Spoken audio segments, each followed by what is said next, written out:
All right, welcome to Ali HT series Troublemaker Foods. So this information is from the medical medium Cleanse to Heal by Anthony Williams, and this series is going to be about troublemaker foods. So this is really for people who have chronic illnesses. They're not getting answers from their doctors. They're not understanding why they can't find their healing. And hopefully this series, as well as the hidden exposure series, can help you get a better understanding so you can feel a little bit comfortable, have a little bit more hope, and know and understand that you can find your healing. So I will just read this little part here. It's not that the foods you'll read or you'll listen here aren't good for you. It's about something that's happening inside of you that's a mystery to your family, friends, doctor, and medical research and science. People are sick from two presences inside their bodies: toxins and pathogens. That's critical to know when you think about food. If you understand how certain foods play a role in continuing to keeping you sick, you can see the light and gain clarity and get to a place of healing. So, first episode is eggs. Why to avoid the troublemaker foods? It helps to think of the troublemaker foods in levels. With level 1, the most important to remove from your diet if you want to protect your health. When you're working hard to heal, it's best to avoid all of these foods through level 5 and even bonus, understanding the why behind each food that will give you all the incentive you need to hold off on them. For physical support, as you let foods go, turn to chapter 20, your body's healing power. And for emotional support and insights into cravings, turn to chapter 25, the emotional side of cleansing. So this book really breaks it down. Once again, it's medical medium Cleanse to Heal, and this will be the only intro on this first episode of that. So level 1, eggs. And it is and I can attest to that part of healing. When I was healing and when I first went to my doctor lady, she was like, yeah, you can't eat this, and you should eat these things. And I'm like, hold on, let me write this down. She printed out everything for me, or let me take a picture. And every time I came and I went, like I would go like every 2 months or 3 months, it would be like a different list of foods for whatever I was fighting or whatever was bothering me. So here is the freeway. And like I said, just give these a shot. Eggs. Level 1. I understand that we all have a deep emotional connection to eggs. While maybe not everybody, the majority of the population does. Many of us grew up eating eggs prepared by our mothers, fathers, grandparents, uncles, and aunts, so they have a special place in our heart. Eggs at brunches, holidays, breakfast, or dinners, with friends after a night out. Eggs are fun. I love eggs. I will just go ahead and admit that. Deviled eggs, eggs in the tuna, flippy eggs, eggs in a basket. I'm gonna eat it. Okay? We bond over them. Whether sunny side up, poached, scrambled. Ooh. Speaking of poached, what that thing called? When you got the bread and you got the hollandaise in the poach. I cannot even think about it right now. But whatever the oh my god, now it's bothering me. What is that called? Eggs Benedict. Woo! Hallelujah! I love me some eggs Benedict. Okay, sorry. All right, am I making it worse? Okay. Or in French toast, egg sandwiches, or simple eggs and cheese. So when you tell people to stop eating eggs, a reaction occurs that's distinct from when you tell people to stop eating other foods. A jolt that's more intense than hearing, you need to go gluten-free. Letting eggs go is an emotional occurrence all on its own. Some people may feel like it's losing a part of themselves to give up eggs. That's how attached they are. Some people may dream about them.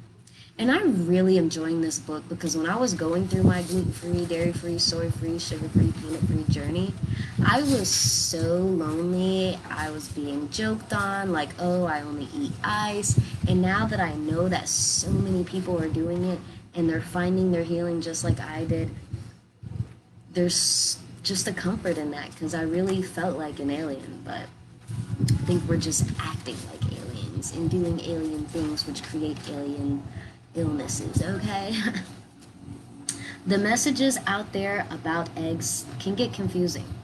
We often hear that they're a healthy food, a perfect food even, and a well-balanced source of protein. The truth is that long before pathogens, such as unproductive viruses, bacteria, and even funguses invaded our body and created our current culture of chronic illnesses as the new normal, eggs were a survival food. While they weren't good for us, they at least weren't detrimental to our health before the explosion in viruses and other bugs. So at one point they weren't really like hurting us, but now they seem to be doing a lot of damage with all of our little creations that we've decided to make. If you haven't discovered that little spark of doubt inside of you yet, telling you that eating eggs may not be good for you, consider the saying, eggs in moderation. That came about because of valid concerns about egg consumption and heart disease. It's really funny because I want to stop eggs, but in this house it's like one of the cheaper things. Actually, in Dominican Republic, it's like really cheap. Like you can buy a ton of eggs for like $2-3, and so it is like a go-to food for us. It's a survival food for us almost. A lot of people have chickens, and I've had times like it experimenting with different eggs, like the white ones and the brown eggs, and then eggs straight coming from the chicken. I was blessed to be able to do that with my grandma, and you can feel the difference. And sometimes my body is telling me like stop. So that's the only reason why I believe what he's saying, is because my body has told me before like stop. But I've always gone back to them. But now, well, the funny part was my girl, one of the white eggs, she boiled us. She was making tuna, and she cracked it open, and it was spoiled and like black, and it smelled like ass. And now she's like not eating eggs, which is great because I really wanted to stop. And now she stopped with me, and we can really experiment and see. We can always eat it every so often. We're just not eating it every day like we used to. And if you're someone who's going to read this with ruffled feathers because you don't want to give up your eggs, you may decide to run and quickly look up scientific research and studies to support your comfort food. Know that all egg studies that are positive are paid for. To put it simply, people are paying science to do studies on eggs so that you keep eating them. You couldn't get a study funded these days to follow through on why eggs really are bad for us. It would never stick. Everybody involved would be at high risk of never being employed again. A couple of critical mistakes along the way changed eggs' roles from quick and easy survival food in a pinch to a food that lessens our ability to survive. Without your permission and without anyone telling you that they were going to do this, the medical industry and Big Pharma made a decision for you. There was no town hall meeting. You had no say in the matter and no way to vote on the issue. They took a common survival food that so many have leaned on over the centuries and used it to experiment in a negligent manner. Now, these may be strong words. When you consider the degree of suffering in adults and children, and especially womankind with chronic illnesses, and the rise of that suffering in recent years, these words may not be strong enough to describe the cold-hearted malice and deceit behind what they have done with your eggs. They took an important survival food, and without your consent and without being held responsible, they raised pathogens with it. Chronic illness is at an all-time high because of it, and people are still in the dark about the truth of what's happening. Here's the story. Decades ago, before your time, most of you reading this, eggs were used in scientific research laboratories as food for microorganisms. Unproductive bacteria and viruses such as Streptococcus, Staphylococcus, and Epstein-Barr virus, HHV6, herpes simplex 1 and 2, shingles, cytomegalovirus, and even HPV and retroviruses such as human immunodeficiency virus, HIV, were all toyed with, manipulated, and raised in labs using eggs as the pathogen's food source. That is, eggs were used to keep aggressive bugs alive. The same bugs that today give us endometriosis, fibroids, PCOS, cervical and ovarian cancers, breast cancer, MS, fibromyalgia, rheumatoid arthritis, lupus, Hashimoto's thyroiditis, and ME/CFS in record numbers. If those don't raise an eyebrow for you, then consider eczema, psoriasis, acne, vertigo, balance issues, dizziness, tinnitus, ringing, buzzing in the ears, or I don't know how to say that, tingles, numbness, mystery aches and pains, ongoing fatigue, unexplained blurry vision, eye floaters, white or dark spots in the vision, brain fog, crippling anxiety, and depression. Many of the pathogens were raised on eggs in labs in the early 1900s through the 1930s, were privately categorized, patented, and censored from the outside medical system. That is, the viruses were not made publicly known to medical schools and doctors. It took virologists stumbling upon the viral strains in people's bodies years later for these viruses such as Epstein-Barr and HHV6 to be discovered. In private circles, EBV was a well-kept secret for decades before the virus was identified by heroic virologists. Pathogens such as these viruses cause a staggering majority of today's alignments. And in addition to eggs, toxins that take up residence in our bodies feed the pathogens. Eggs, then, are at the top of the list of foods you want to avoid while cleansing, because they, too, are fuel for the bugs that cause us pain and suffering and lower quality of life as the years go by. Eggs even feed the viruses that are responsible for almost all cancers. It's fine and dandy to call eggs a perfect food and hang your hat on that because of what you've been taught, plus the fact that they taste so delicious and are hard to resist in so many ways. Once you start to learn the truth, though, that eggs could contribute to someone developing reproductive cancer or another type of cancer over time, they hardly seem worth eating anymore if you have health concerns. Egg whites don't get around this issue. Whether you're eating the whites or the yolk or both together, they feed pathogens all the same. Many of us have learned that food is medicine. Well, not all food is medicine.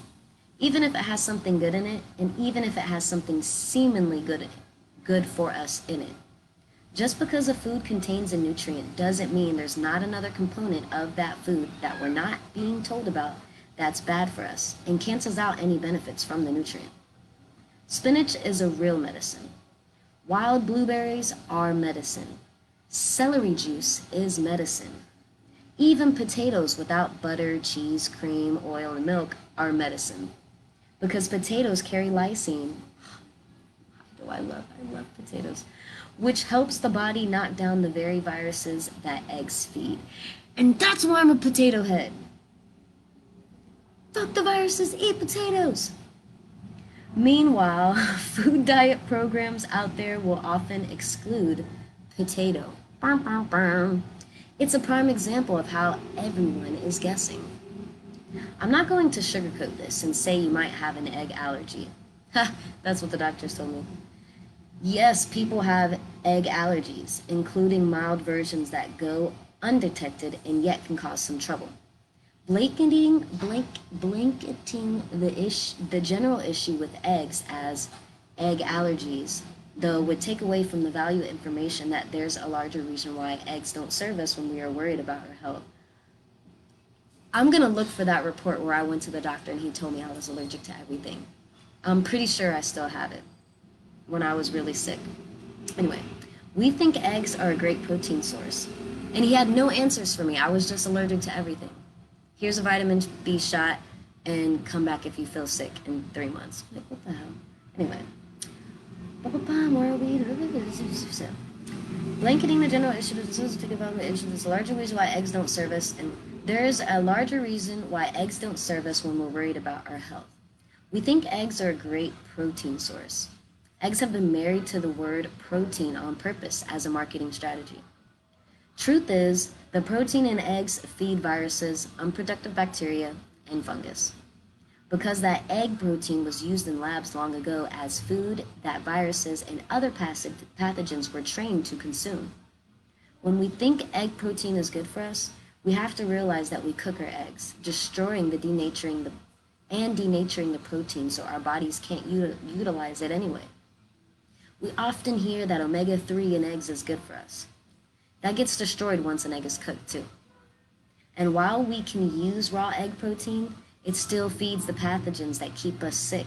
So that cancels out that cancels out the benefits. I have seen people drink raw eggs. That shit's crazy. Consider the hormones in eggs. We're not talking about added hormones, which is cool that you see that people are knowing and discovering these different things and how different people are doing different things and trying different things. I just love it. Consider the hormones in eggs. We're not talking about added hormones here. We're talking about the naturally occurring hormones in even cage-free eggs, organic backyard eggs. If you raise your own chickens, realize that even your own chickens will still feed pathogens.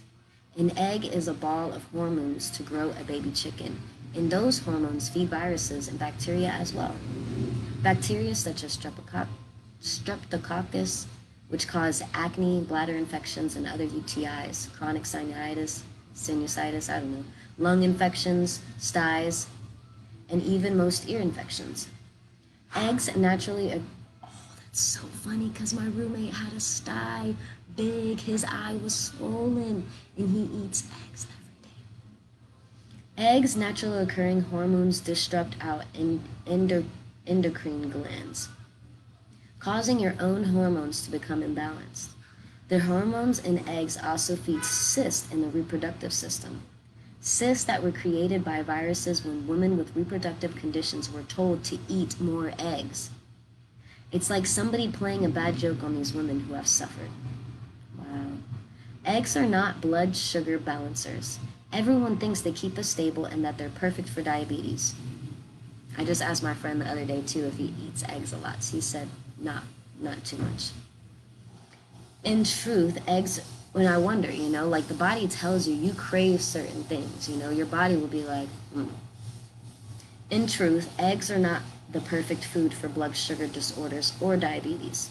Eggs cause insulin resistance and puts us in a constant vicious cycle because inside an egg are both sugar and fat together. He didn't really believe too much what I was saying because he's a certified nutritionist, but you know how the teachings go. We don't know anything and we learn it and we're certified and apparently we know something. When you combine sugars and fats, I'm not knocking that because I still would like to go and I want to get like a nutrition, all that too, but I want like the most updated science, When you combine sugars and fats, that's how you get insulin resistance, which can lead to diabetes in the first place. Why is there sugar in eggs? It's the critical carbohydrate needed for the developing chicken's muscle growth. It's the only way for it to get the strength to break out of the shell. Eggs are a high caloric source, which is why people feel that eggs stabilize them. Some people think they found the Holy Grail, this is my part, when they're frying up their eggs in coconut oil. It's as if they've outsmarted the egg monster that's trying to get them sick without them even realizing it. I'm sorry to say they haven't. I still love you, coconut oil. And I do cook coconut oil with eggs, by the way. Realize that people with a low pathogenic load, that is, fewer viruses and bacteria, can get away with eating a lot that people who have ME, CFS, or Hashimoto's thyroiditis can't get away with. The fewer pathogens you have, the more you can get away with eating some eggs. For now.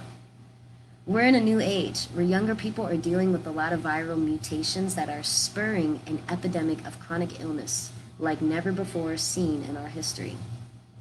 Which is funny because everybody, when I'm talking about vaccines and stuff, people is like, well, back in the day, we only lived to 30, or back in the day, but everybody was dying. But I was like, I think we may be a sicker generation than back then.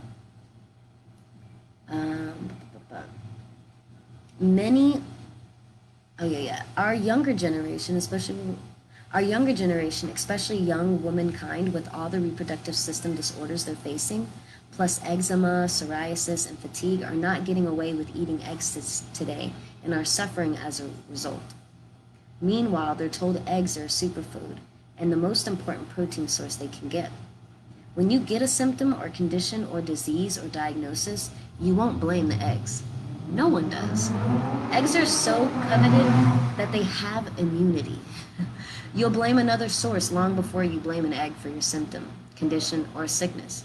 You'll blame mold or a piece of fruit you ate a week ago, or you'll blame your body like medical research and science do, or you'll blame the universe and you'll think you created it. You won't blame eggs. No one will. I'm the messenger. I'm not the one who ruined your eggs. Big pharma and the medical industry ruined your eggs, not the amazing professionals who work for them. The industries did it, by decades ago using eggs to raise the pathogens that plague us today. How come you don't know about the pathogens causing all of your chronic conditions and suffering? Why are you told instead that your body is attacking you and that it's your genes? Because if the truth were out there about these pathogens and how they're keeping us sick today, the leaders of the industry would be in a lot of trouble. They would be held to pay, especially from the moms whose babies have suffered. The truth would cause a revolt and uprising. Bring it.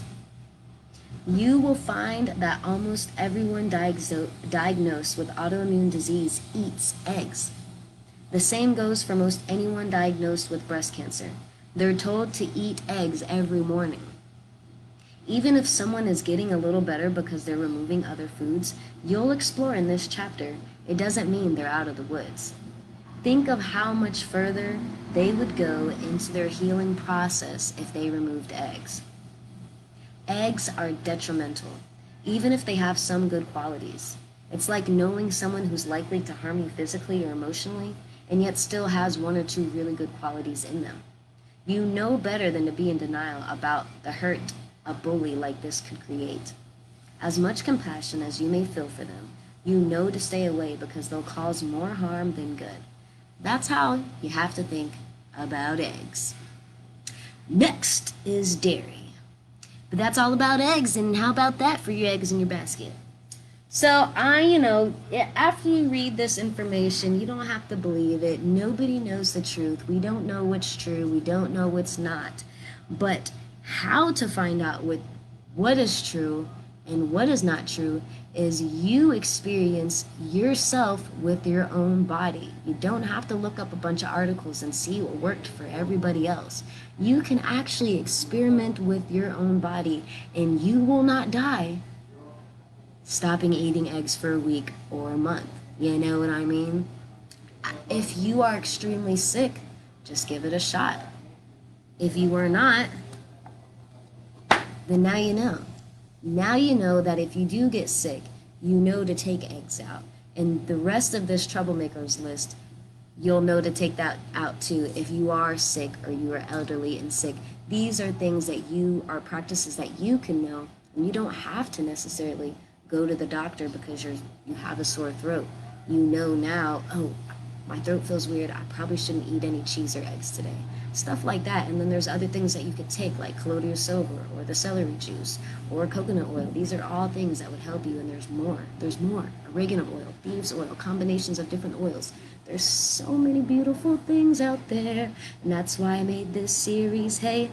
And then there's also the hidden exposures. Go check that out to see what's around you, what things are, and how you're being exposed to these bacteria and viruses, and how to, or at least have the knowledge that you know that certain things like gasoline, scented candles, what else? Mercury, aluminum, plastics, and how they affect your body, and so much more. The stuff that they spray in the grass and on the plants, and the pesticides and the herbicides and the fungicides. It's good to know, because then you understand your body isn't killing itself. We're just exposed to many things that our body once wasn't. So, yeah, you learn how to cleanse the heal. Stick around with me and you're going to be feeling good. Subscribe, share, tell a friend, and have a great day. And love yourself.